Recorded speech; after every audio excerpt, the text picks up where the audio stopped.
Welcome to the Sophia Chang Show.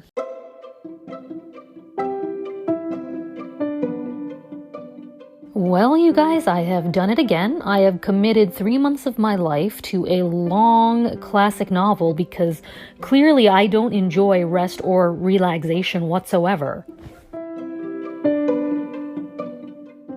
So back in January, I started reading Middlemarch, which I knew was a huge mistake the second that I started it. It's episode 23, The Ides of Middlemarch, if you want to go back and take a look at the first time I committed this egregious error. And it actually turned out to become a hugely life-changing novel for me. I am not even joking about this. I loved the book.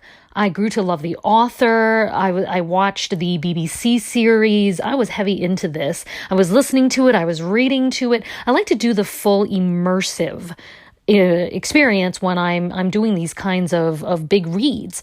So the only reason that I was even inspired to do it and able to get through it is that, I realized I just Dr. Seuss'd there. I'm so proud of myself. Is because I joined an online book club. It was an in-person book club that was mostly online, and it was based out of the Arlington, Virginia Public Library. Don't ask me how I found them. It's called Goodreads. And, I was basically the only non-white person, as well as the only person living in Los Angeles, which made attending the online meetings really difficult because of the time difference. Now, the major reason that I undertook such a huge project was because I was going through my second round of chemo at the time, and I needed something stable, something really huge, and something that occupied my entire mind and energy in a project that was going to consistently be there for me to get me through the very difficult recovery period after each infusion. So it went really well. And after that, I got real big for my britches. And I was like, I am all over this classic thing. Classics, you're my bitch. And so I did Oliver Twist after that by myself. And why did I do that? Oh, yeah.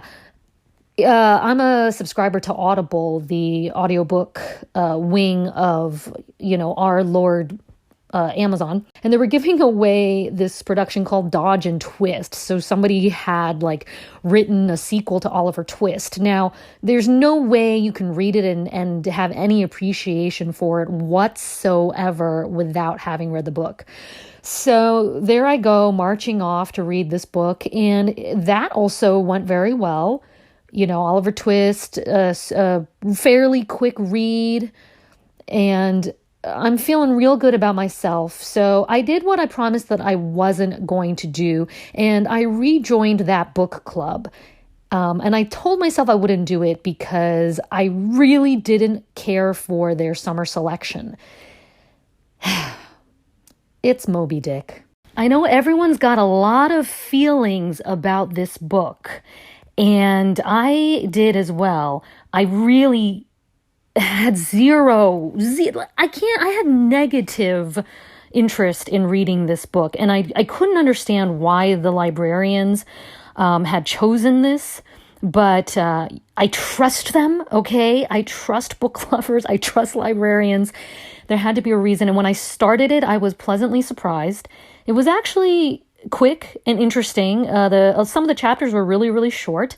And my favorite thing is that it takes place in the Northeast. He starts off literally in my front and backyards. I used to live in Battery Park City, so the World Trade Center was my front yard, and Ellis Island was my backyard. So he starts off there, goes into New England, and as you know, I went to school up in New England, and so I just love it. They even make fun of the Midwest, which is always good for me. Suck it, anybody who says otherwise. You could just turn this podcast off right now. So I just love that Northeast Atlantic seaboard elitism. All for it. And I joined again. Now, I don't even feel like I have the right to tell you that I'm reading this book because I have fallen so by the wayside. And you want to know what was the first thing that knocked me off the white whale course? Another classic. So I'm an English tutor and a writing coach, and I have a student who was assigned Things Fall Apart as her summer reading. Now, I've taught this book before, but it's been a while and I went through so quickly, so I had to read it again. And it's a classic. I think it goes a little bit quicker than Moby Dick for sure. It's a lot more interesting, but it doesn't matter. You could be reading Gatsby, for goodness sakes, and it's going to be extremely dry and boring when you have to teach it. There's just something different about rushing through the book because you need to stay ahead of your student. So between teaching that and the vicissitudes of chronic illness, such as the doctor's visits that you have to go to all the frickin' time, it seems, and popping back into the hospital for an outpatient procedure, and not having a great reaction to anesthesia, just everything that mires one down in this struggle life that we call this mortal coil. I'm so far behind. I don't even know if I can show my face at that group right now. I mean, what would we even talk about? They're like probably nearing the end of the book, and I'm just a third of the way through.